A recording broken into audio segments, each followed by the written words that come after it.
mentioned in one of your last talks that petroleum wasn't what we thought it was, that it wasn't a fossil fuel, that it didn't come from fossil animal. Yeah. Is it just a mineral? Is it a mineral like any other mineral?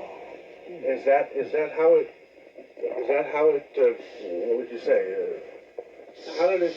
What's the origin of that? You see, when they first found petroleum, because they were beginning to make motors and needed on axles of wheels on railroad trains and all that sort of thing, and remember, trains started in the beginning of the 19th century, then oil went from just a lubricant to a fuel, and it made it valuable.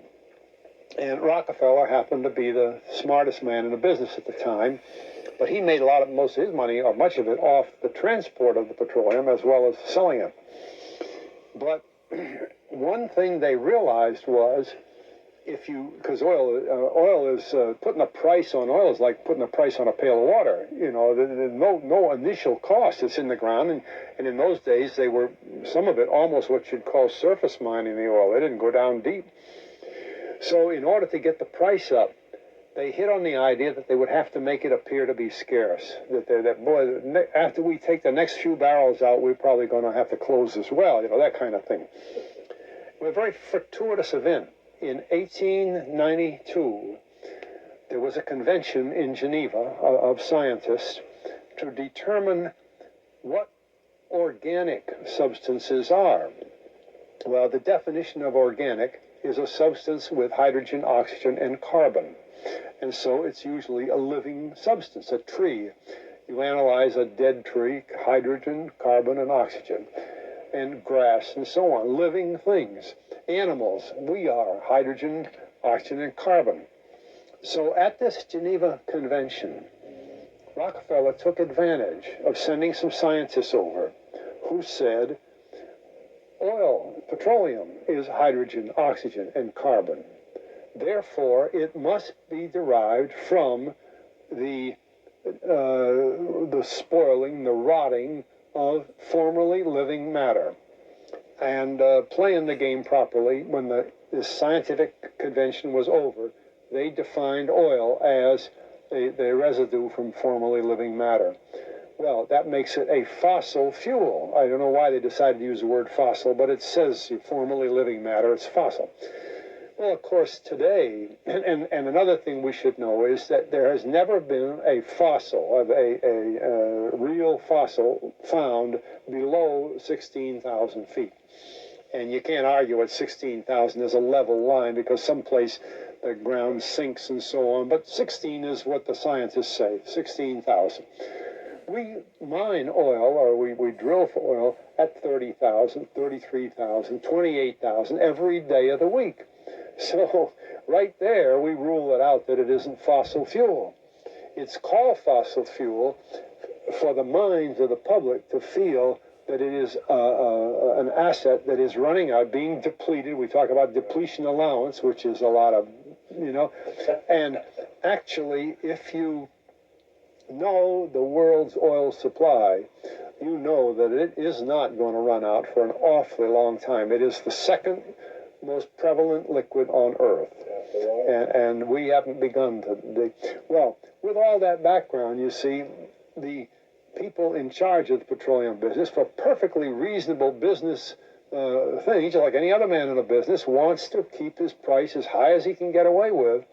And the way to do is just say, well, there's no more. The last barrel is going to cost $1,000, and then it's all done. And they preach that stuff. What bothers me is that in geology books, it's in there. The geologists say it's a fossil fuel.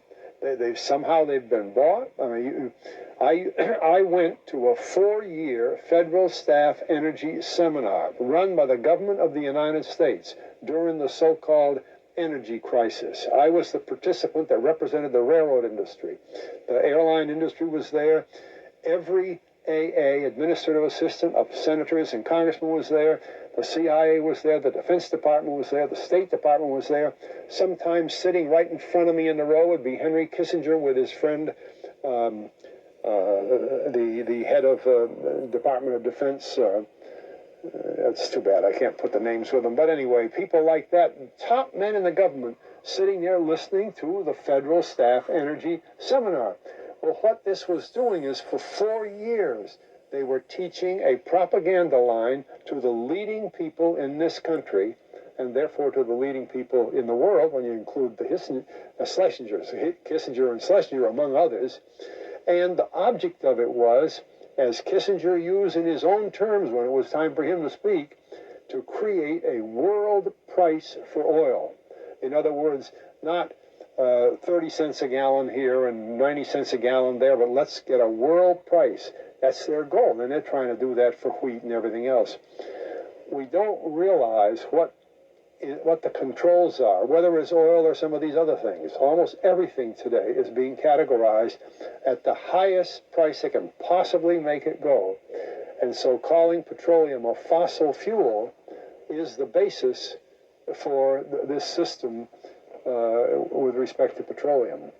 And I don't know if the name Arthur Kantrowitz rings any bell. Arthur Kantrowitz is the head of the Kantrowitz Labs, set up by the AFCO company near Boston, Scientific Laboratories, and a great man in the scientific world.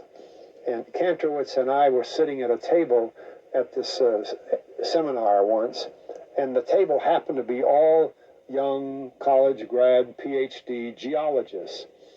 And so just to get a conversation started, I turned to Kantrowitz and I said, Arthur, what do you think about this foolishness of these speakers talking about fossil fuel? And it was kind of put up. He started laughing.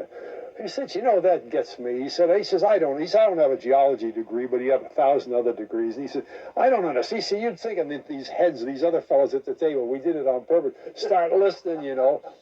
And he asked, he said, are you gentlemen? He says, you're here at the meeting. Are you gentlemen by any chance geologists? And one fellow, yes, I am. And the other, yeah.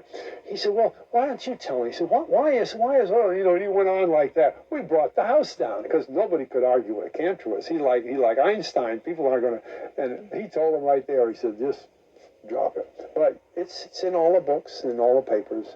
But it started from that strange meeting in 1892. A scientific convention.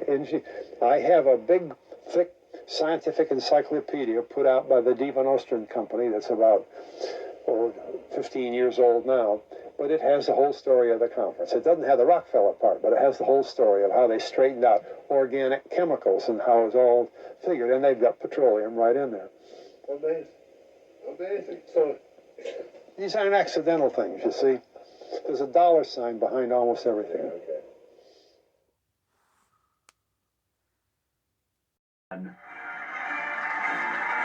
The then president spoke at 2:30 a.m.